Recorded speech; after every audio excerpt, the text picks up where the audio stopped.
Syahadat diri.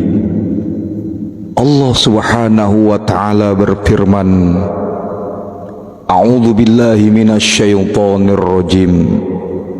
Bismillahirrahmanirrahim.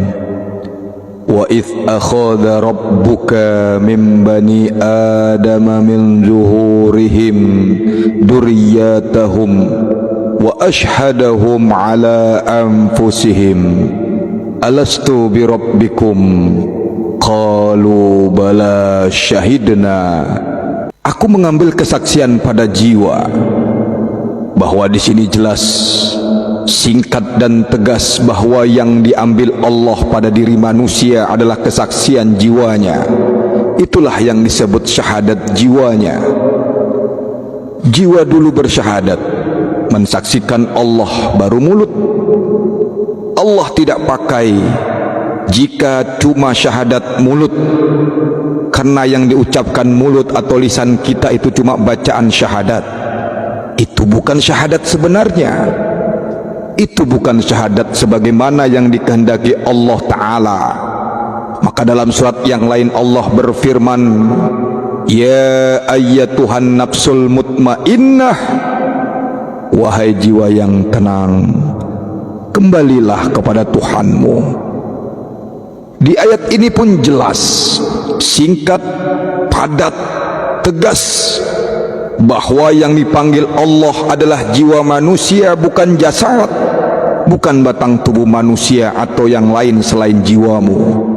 Pertanyaannya, kenapa jiwa yang diminta bersaksi dan kenapa jiwa yang dipanggil kembali ke hadapan Allah? Jawabnya adalah karena sebenar-benarnya diri adalah jiwa. Jawabannya ialah karena sebenar-benarnya diri adalah jiwa. Kalau tentang ruh, dia akan kembali ke sisi Allah. Jiwalah yang akan bertanggung jawab kelak di hadapan Allah. Sebab itu tiada Allah berkata dalam Al-Quran, wahai ruh yang tenang, kembalilah kepada Tuhanmu. Atau aku mengambil kesaksian pada ruh. Saat di dunia ini, pernahkah kita mendengar sebutan rumah sakit ruh atau asuransi ruh? Yang ada adalah rumah sakit jiwa dan asuransi jiwa. Perumpamaan untuk memudahkan paham saja. Ini karena yang bisa merasakan sakit, sehat, bahagia, menderita dan lain-lain itu adalah jiwa. Jiwa yang merasa, karena jiwa yang mampu merasa. Jiwalah yang 24 jam tiada terpisah merawat dan menjaga diri ini. Lapar dan haus diberinya makan dan minum.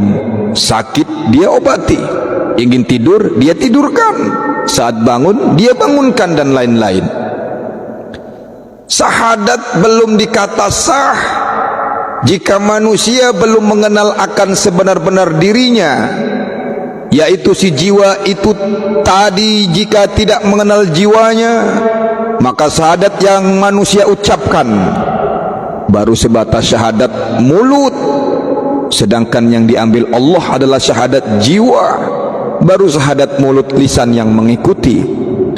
Mengenal kepada jiwa sama halnya mengenal kepada Allah, karena jiwa adalah sebenar-benarnya diri ini, sesuai dengan hadis bahwa siapa yang mengenal dirinya, maka mengenal ia akan Tuhannya. Sebutan tentang Nur Muhammad, tentang jiwa, tentang nyawa, ruh, nafas, zat, sifat, asma, af'al dan lain-lain itu semua hanya jalan sebuah cerita. Mengenal kepada salah satunya, maka mengenal kepada semuanya. Karena sebutan yang banyak dari semua itu akan kembali kepada yang satu itu juga. Syuhudul wahda fil kasrah, syuhudul kasrah fil wahda. Pandang yang satu kepada yang banyak, pandang yang banyak kepada yang satu. Hanya masalahnya di sini adalah Allah meminta kesaksian pada jiwamu. Yang diminta pengenalan pada jiwamu.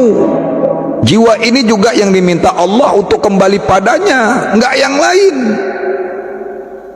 bahwa jelas di sini siapa yang sempurna mengenal jiwanya, maka itulah sebenar-benar syahadat dirinya. Saya ulangi, siapa yang sempurna mengenal jiwanya, maka itulah sebenar-benar syahadat dirinya. Jadi jika sang jiwa tiada engkau kenali, bagaimana engkau kembali kepada Tuhanmu dan mempertanggungjawabkan semua hal selama di dunia?